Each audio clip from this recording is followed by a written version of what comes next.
हाँ जी, good morning 9th class. Hope you all are good. Okay, अभी exams खत्म हो गए सभी के, तो क्या है आपने बहुत स्टडी की होगी, एग्जाम्स के लिए हार्ड वर्क किया होगा, अच्छे से सभी के एग्जाम्स हो गए, आई थिंक सो। ओके, तो अब क्या है, जो न्यू हमारा टर्म 2 का सिलेबस था, यूनिट 2 में हमने डिवाइड किया हुआ है, वो सिलेबस स्टार्ट कर रहे हैं। तो आज क्या एक न्यू चैप्टर स्टार्ट कर रहे हैं। ओके, स्टार्टिंग करेंगे इसकी। आप लोग भी थोड़ा सा भी, कल रिलैक्सेशन थी आपके एग्जाम के बाद, आई थिंक आप सभी अब रिलैक्स हो गए होंगे एग्जाम वाले बर्डन से भी। अब क्या है, एक न्यू चैप्टर स्टार्ट कर रहे हैं, जितना भी आज करेंगे अब साथ साथ आपको स्टडी करनी होगी। जो होमवर्क मिलेगा पहले की तरह रूटीन में जैसे करते थे, वो आपको क्या है फॉलो करना होगा। ओके, तो केमिस्ट्री का हमने पहले एक चैप्टर किया था लास्ट, जो हमारा टर्म 1 के एग्जाम्स में हमने डाला था, is matter around us pure. आज हम एक न्यू चैप्टर स्टार्ट कर रहे हैं, that is 3rd chapter of your NCERT text book, atoms and molecules. Atoms and molecules chapter के जो टॉपिक्स हमने करने हैं, उसमें फर्स्ट टॉपिक क्या आते हैं, लॉज आते हैं। अब साइंस में फिजिक्स की बात कर लें, वहां पे भी लॉज होते हैं, केमिस्ट्री की बात कर लें, वहां पे भी लॉज होते हैं, बायोलॉजी की बात कर लें, वहां पे भी लॉज होते हैं, लॉ ऑफ मैंडल्स लॉ है ना, इनहेरिटेंस लॉ, बहुत सारे लॉज होते हैं। तो इधर क्या है, फर्स्ट टॉपिक हमारा क्या है, laws of chemical combination. Chemical combination meaning the chemicals combined, meaning जो केमिकल्स कंबाइन होकर आगे कंपाउंड्स बना रहे हैं, मॉलिक्यूल्स बना रहे हैं, उनका जो कॉम्बिनेशन हो रहा है, जो वो एक दूसरे के साथ बॉन्डिंग हो रही है, उनकी बॉन्ड्स फॉर्म होकर न्यू मॉलिक्यूल्स बन रहे हैं, उसके भी कुछ लॉज होते हैं, उसके भी कुछ क्या होते हैं, कायदे होते हैं कि कैसे क्या है वो क्या उनकी आगे फॉर्मेशन होती है, कैसे क्या जो केमिकल कॉम्बिनेशन बॉन्ड्स ब्रेक हो रहे हैं, न्यू प्रोडक्ट बन रहे हैं, रिएक्टेंट से न्यू प्रोडक्ट बन रहे हैं, उन सभी के लिए कुछ लॉज होते हैं जो हर एक रिएक्शन पे क्या है एप्लीकेबल होते हैं। तो फर्स्ट लॉ हमारे पास क्या है, law of conservation of mass. Law of conservation of mass. बच्चे, कंजर्व करना क्या होता है, कोई चीज को हम सेव कर रहे हैं, कोई चीज हमारे पास जैसे थी वैसी रह रही है। तो जहां पे मास की बात हो रही है, हमें लॉ की हेडिंग से ही क्लियर है कि किस चीज की बात कर रहे हैं हम लोग, मास की बात कर रहे हैं। तो जो मास वाला केस है, इस टाइप क्या है हमारे पास, तो इस लॉ की सबसे पहले डेफिनेशन है क्या, हमें वो पता होना चाहिए। तो जो law of conservation of mass है, इसमें क्या है, कहते this law states that mass can neither be created nor be destroyed in any chemical reaction। सबसे मेन चीज है जो कि मास कैन नाइदर बी क्रिएटेड, ना तो मास को कभी क्रिएट किया जा सकता है, प्रोड्यूस किया जा सकता है, ना ही तो मास को कभी क्या है डिस्ट्रॉय किया जा सकता है। एंड एनी केमिकल रिएक्शन, किसी भी केमिकल रिएक्शन में ना तो हम क्या है मास को क्या है हम कह सकते हैं प्रोड्यूस कर सकते हैं, क्रिएट कर सकते हैं, ना ही तो उसे क्या कर सकते हैं डिस्ट्रॉय कर सकते हैं मास को। Okay Raje, so this is law of conservation of mass. The mass can neither be created nor destroyed in any chemical reaction. Okay, meaning क्या हुआ, इसकी डेफिनेशन का रिजल्ट हमारे पास क्या मिल रहा है, कहते हैं दिस मीनिंग क्या। अब रिएक्शन में क्या हो रहा है, एक रिएक्शन की एग्जांपल लेते हैं, A प्लस B, मेरे पास फॉर्म क्या हुआ AB। रिएक्शन में क्या है, रिएक्टेंट क्या है, एक दूसरे के साथ क्या है कंबाइन हुए, what forms product, AB form हुआ प्रोडक्ट। तो इसका मीनिंग क्या है कि the sum of the mass of reactants, जो इन दोनों का मास का सम है, sum of the mass of reactants is equal to the sum of the mass of products. Meaning mass can neither be created, ना तो create हुआ है, ना ही इन दोनों से न्यू प्रोडक्ट बनने पे वो डिस्ट्रॉय हुआ है। जितना रिएक्टेंट दोनों का टोटल मास था, उतना भी जो प्रोडक्ट फॉर्म होंगे उनका मास होगा।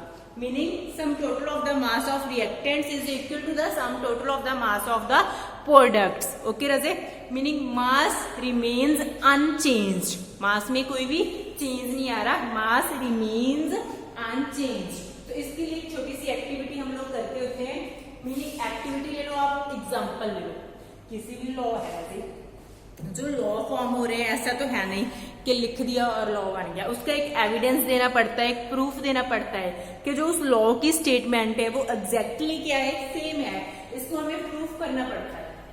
किसी भी चीज का प्रूफ तो साइंस में सबसे पहली चीज है एविडेंस की, एक्चुअल में वो हो रहा है। तो इस लॉ की जो हमने स्टेटमेंट दी है कि जो रिएक्टेंट्स है that will always equal to the mass of the product, meaning mass क्या होता है, अनचेंज रहता है during any chemical reaction, okay, any chemical combination or you can say during any chemical reaction.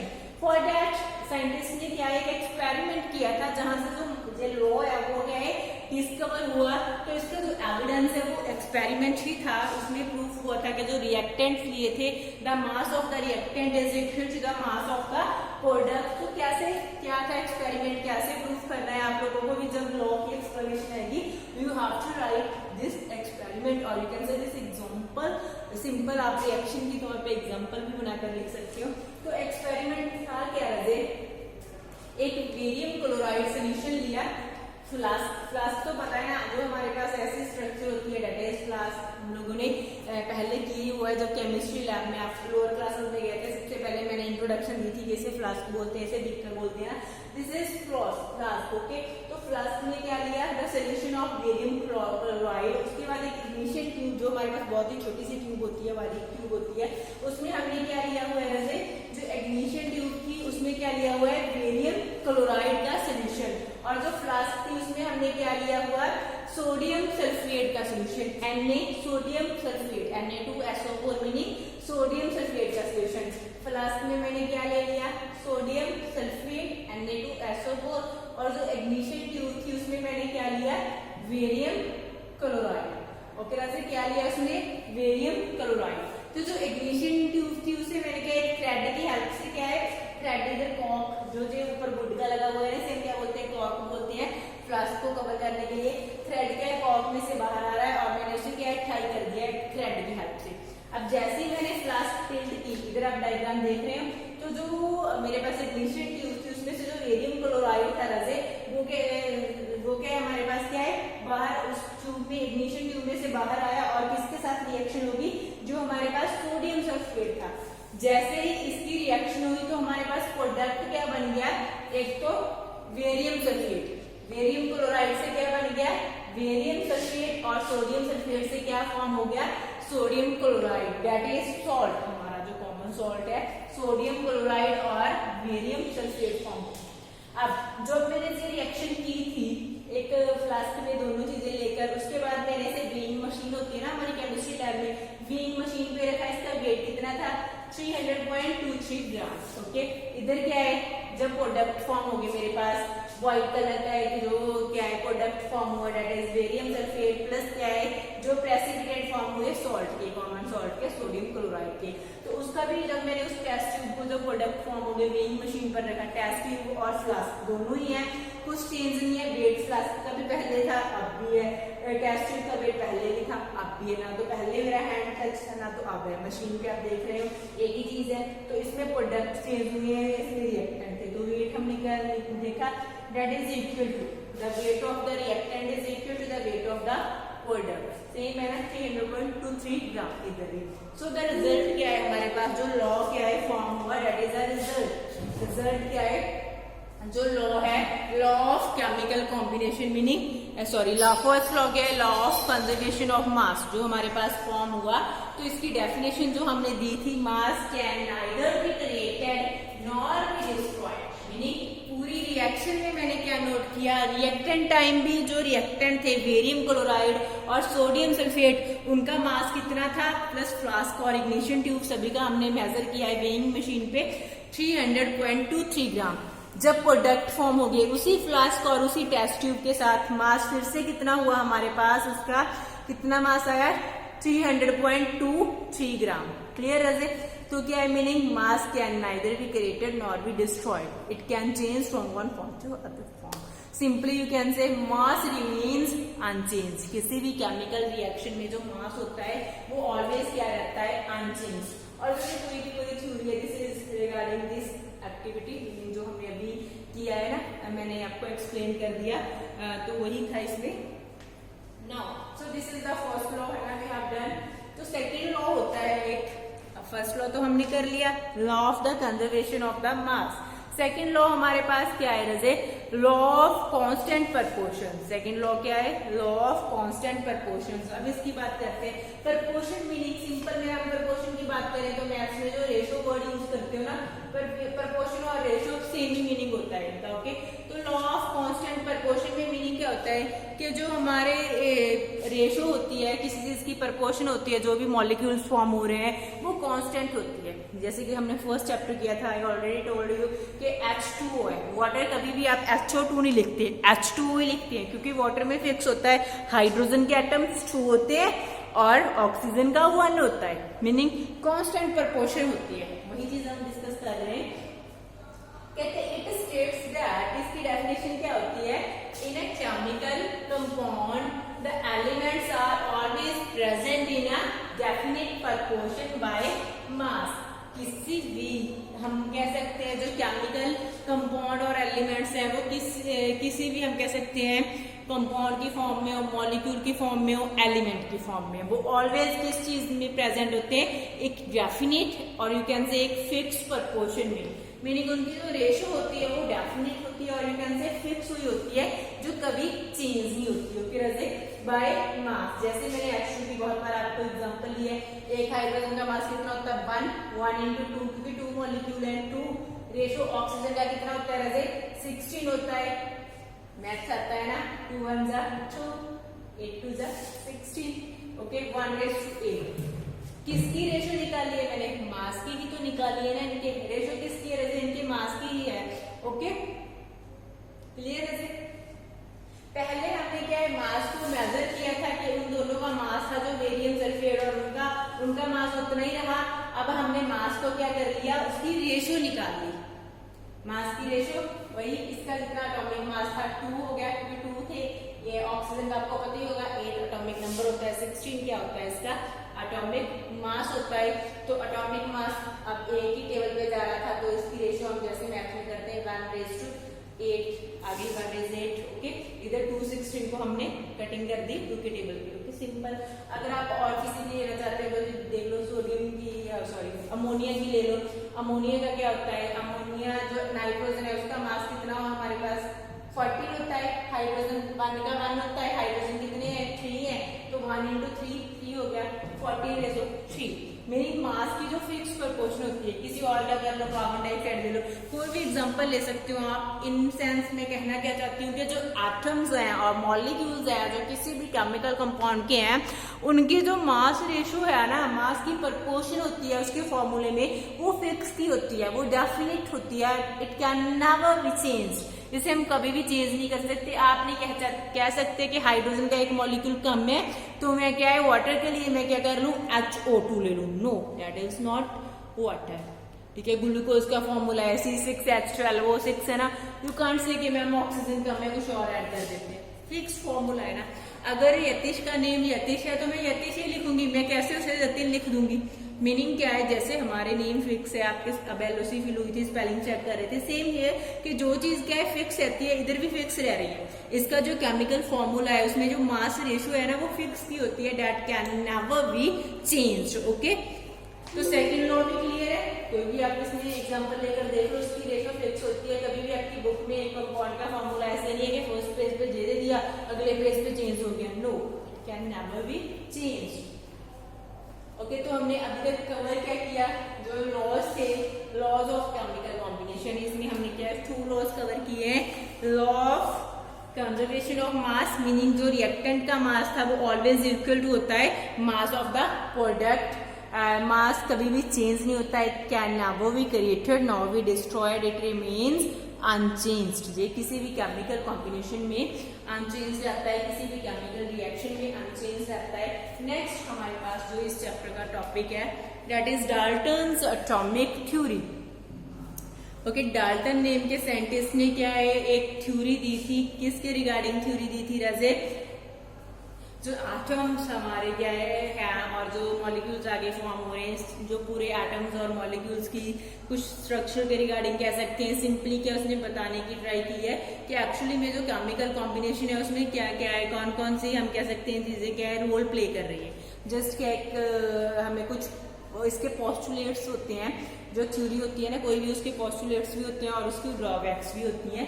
Meaning एक scientist क्या है अपने देश में जो थ्योरी उसकी अप्रूव होती है तो उसके कुछ पोस्टुलेट्स होते हैं, जो उसके मेन पॉइंट्स होते हैं, जो क्या आगे फॉलो हो रहे होते हैं एक्चुअली जिस भी रिगार्डिंग वो थ्योरी होती है। ड्रॉबैक्स क्या होती है, जो उसकी लिमिटेशंस होती हैं, जो चीजें वो कवर अप नहीं कर पाया या जो उस थ्योरी में बाकी साइंटिस्ट कोई ना कोई हम कह सकते हैं ड्रॉबैक मीनिंग कमी निकालते हैं कि ऐसा नहीं ऐसा होना चाहिए, वो उसकी ड्रॉबैक है। तो हमें क्या है दोनों ही याद करनी पड़ेंगी। नेक्स्ट चैप्टर में अपने काफी थ्योरीज और मॉडल्स करने हैं, इसमें तो जस्ट एक ही है डाल्टन्स एटॉमिक थ्योरी। तो डाल्टन्स एटॉमिक थ्योरी में मेरे पास है क्या, फर्स्ट पोस्टुलेट क्या है, कहते हैं matter is made up of tiny particles called atoms. बिल्कुल सही है, हमने मैटर चैप्टर में फर्स्ट बात ही दी थी, matter is made up of tiny particles called atoms. वैसे आप सिंपल डेफिनेशन क्या देते हो, matter is any substance that can occupy space and that have a mass. Okay, that is also right, but इधर बात कर रहे हैं उसकी केमिकल कॉम्पोजिशन की। मैटर बना कैसे है, बेसिकली सबसे छोटे पार्टिकल्स होते हैं जो टाइनी पार्टिकल्स होते हैं एटम्स। एटम्स फर्दर क्या बना रहे हैं, एलिमेंट्स, मॉलिक्यूल्स, कंपाउंड, वो इनको क्या है कंबाइन होने के बाद बन रहा है। बेसिकली हम बात क्या करेंगे, matter is made up of tiny particles that we call atoms, जिसको हम क्या बोल रहे हैं एटम्स। तो फर्स्ट पॉइंट में कोई कंफ्यूजन नहीं है, आई थिंक सभी के लर्न भी हो गया होगा, matter is made up of tiny particles called atoms.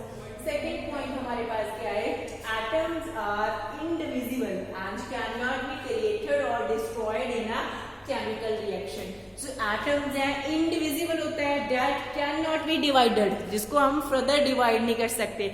Atom क्या है, वो छोटी से छोटी सब्सटेंस होती है हमारे पास, जिसको हम आगे और पार्टिकल्स में क्या है डिवाइड नहीं कर सकते, और स्मॉलर पार्टिकल्स में क्या है डिवाइड नहीं कर सकते। तो इन सेंस मीनिंग हमारे पास क्या हो गया, atoms are indivisible meaning that can not be created और डिस्ट्रॉयड, जिसको ना तो हम क्रिएट कर सकते ना तो हम क्या है डिस्ट्रॉय कर सकते हैं। नेक्स्ट हमारे पास क्या है, atoms of a given element are similar in mass. जो क्या है एक ही, जो हमारे पास क्या है एक ही एलिमेंट के होंगे, जिनका एलिमेंट सेम होगा, उसके जो एटम्स हैं उनका मास भी सिमिलर होगा और प्रॉपर्टीज भी सिमिलर होगी।